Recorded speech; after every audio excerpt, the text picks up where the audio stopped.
په کابل ښار کې وروستۍ انتحاري حملې 6 کسان وژلي او 15 نور یې ټپیان کړي دي. دا حمله د چهارشنبې په ورځ له غرمې وروسته د 2مې امنیتي حوزې مخې ته د دفاع وزارت ترڅنګ شوې ده.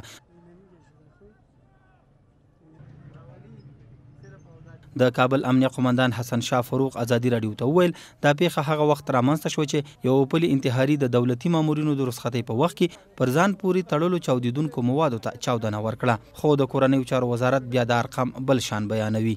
حوالی ساعت 4 و 5 دقیقه یک حمله انتحاری در مربوطات حوزه دوم دقیق در مقابل پل یک پیسگی صورت گرفته.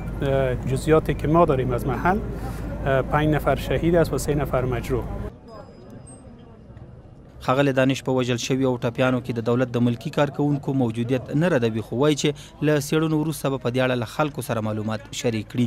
د دې پیښې مسؤلیت د اسلامي دولت ډلې یا داعش په غاړه اخیستی دی.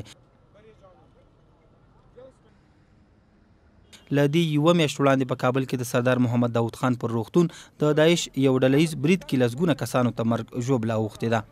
په کابل کې وروستیو امنیتي پیښو د خلکو او د ملي شورا د غړو اندېښنې زیاتې کړي، تر دې چې دې شورا نږدې 2 اونۍ وړاندې د امنیتي او دفاعي سکتور مشران استهزاء او استجواب کړل.